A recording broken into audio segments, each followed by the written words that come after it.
কেন্দ্রীয় বিএনপির অংশ হিসাবে ঝিনাইদহ জেলা বিএনপি এবং তার অঙ্গ সংগঠনের উদ্যোগে ইতিমধ্যে আপনারা অবগত হয়েছেন গতকাল 2:30 ঘটিকার সময় ঢাকা 8 আসন থেকে নির্বাচনের যখন প্রস্তুত নিচ্ছিলেন আমাদের হাদি ভাই, ঠিক সেই মুহূর্তে আমরা লক্ষ্য করলাম সারা বাংলাদেশে একটি সংগঠন যে মুহূর্তে বাম সংগঠন করে তারা এই নির্বাচনকে বানচাল করতে চায়।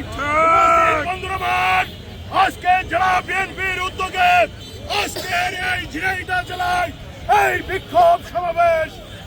বিক্ষোভ সমাবেশে আমাদের মাঝে ইতিমধ্যে উপস্থিত হয়েছেন আজকের বিক্ষোভ সমাবেশের সম্মানিত প্রধান অতিথি জাতীয়তাবাদী দল ঝিনাইদহ জেলা বিএনপির বিপ্লবী সভাপতি, সাবেক ছাত্র নেতা, সাবেক যুব নেতা, সাবেক হরিণাকুণ্ড উপজেলা থেকে নির্বাচিত উপজেলা চেয়ারম্যান, আগামী জাতীয় সংসদ নির্বাচনে ঝিনাইদহ হরিণাকুণ্ড থেকে আমাদের দলের মনোনীত প্রার্থী, আমাদের প্রিয় অভিভাবক জননেতা জনাব অ্যাডভোকেট এম এ মজিদ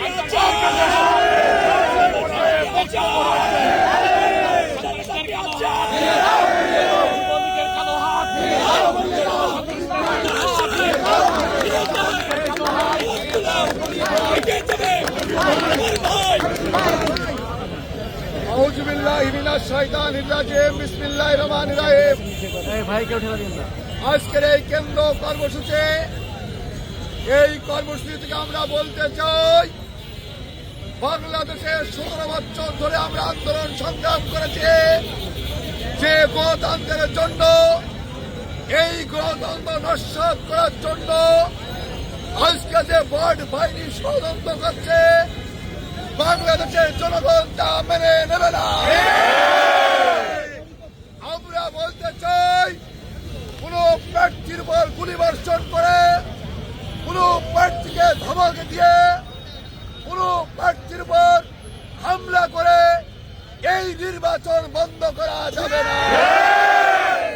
আজকের এই সমাবেশ থেকে হাদিস চিটাগাঙের যে সমস্ত চিটাগাঙের এরশাদুল্লাহর পরে যারা গুলি বর্ষণ করেছে তাদের গ্রেপ্তার করে উপযুক্ত বিচারের দাবি করছে। সম্মানিত বন্ধুরা আমার, আগামী 16 ডিসেম্বর মহান বিজয় দিবস, এই উপলক্ষে 16 তারিখ সকাল 10:30টার মধ্যে আপনার সহসা এলাকার থেকে মিছিল নিয়ে পায়রা চত্বরে এই পাম্পের সামনে এখানে হাজির হবেন। আমরা বিজয় দিবসের কর্মসূচি পালন করব। আপনার সহসা এলাকায় যে আপনারা আপনাদের নির্বাচনী কর্মকাণ্ড পরিচালনা করবেন, এই আহ্বান থেকে আজকের এই সমাবেশে যোগদান করেছেন তাদের সবাইকে ধন্যবাদ জানিয়ে আজকের এই কর্মসূচি এখানেই শেষ করছে। সবাইকে ধন্যবাদ।